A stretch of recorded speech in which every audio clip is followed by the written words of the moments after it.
যেই দেশটার কয়েকটি মন্ত্রণালয়ের দায়িত্ব নিয়েছি সেই দেশের চ্যালেঞ্জ অনেক। এখানে আনন্দ উপভোগ করার মতো কোনো সুযোগও নাই, সময় নাই। কারণ আপনি জানেন বাণিজ্য মন্ত্রণালয়ের কাজ হচ্ছে প্রাইস স্টেবিলাইজ রাখা এসেনশিয়াল ফুড আইটেমগুলির, সেগুলি মূলত আমদানি নির্ভর। তো আমরা পরের দিন পেয়েছি রোজা, সেটি বড় কথা না, মূলত মানুষের প্রত্যাশা এবং আমাদের যে জীবনমান যে জায়গায় আছে, আমাদের এই 20 কোটি মানুষের একটা বড় অংশ, প্রায় 7 কোটি মানুষ দারিদ্র্যসীমার বরাবর অথবা নিচে। তো সেই দেশে খুব সুখানুভূতি হওয়ার তো কোনো কারণ নাই। সামনে আমাদের অনেক চ্যালেঞ্জ, আপনাদের কাছে দোয়া চাই, সহযোগিতা চাই, যেন আল্লাহ তৌফিক দেন আমরা সবাই একত্রে মিলে এই দেশটার একটা কাঙ্ক্ষিত পরিবর্তন আনতে পারি। রপ্তানি বাণিজ্যের ক্ষেত্রেও চ্যালেঞ্জ অনেকগুলি। একটা হলো গত প্রায় অনেকগুলি বছর যাবৎ ইনভেস্টমেন্টের একটা স্ট্যাগনেটেড পিরিয়ড চলছে, একটা স্ট্যাগনেশন চলছে, স্থবিরতা চলছে। এবং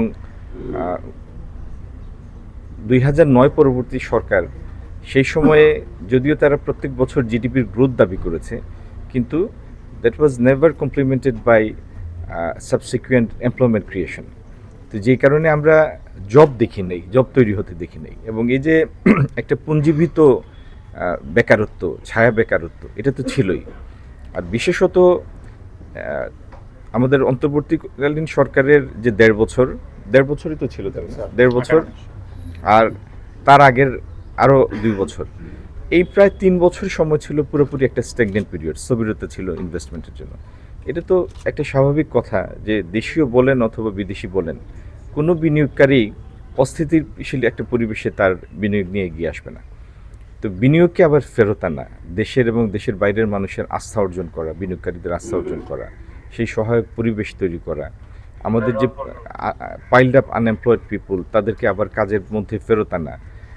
তারপরে এখন সারা বিশ্বে ইউএস টেরিফ রেজিমের হঠাৎ ওলটপালটের কারণে যে একটা বৈশ্বিক স্থবিরতা আন্তর্দেশীয় বাণিজ্যে, সেটার সাথে আমাদের উত্তরণের জন্য যে পদক্ষেপগুলো নেওয়া দরকার, সেগুলি অনেকগুলি চ্যালেঞ্জ। আমরা প্রত্যেকটা চুক্তি দেখব, দেখে we need to know where it hurts. হ্যাঁ, যদি আমাদের দেশে স্বার্থবিরোধী কোনো কিছু হয়ে থাকে,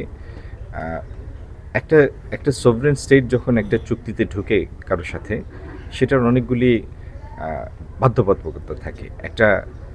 একটা তো গ্লোবাল অর্ডার আছে, কিন্তু তারপরেও আমাদের দেশের মানুষের, আমাদেরও জানা উচিত যে কোথায় আমাদের ভুল ত্রুটিগুলি হয়েছে। আমরা পর্যালোচনা করব এবং আপনাদের জানানোর মতো কিছু থাকলে সেটা জানাবো অবশ্যই।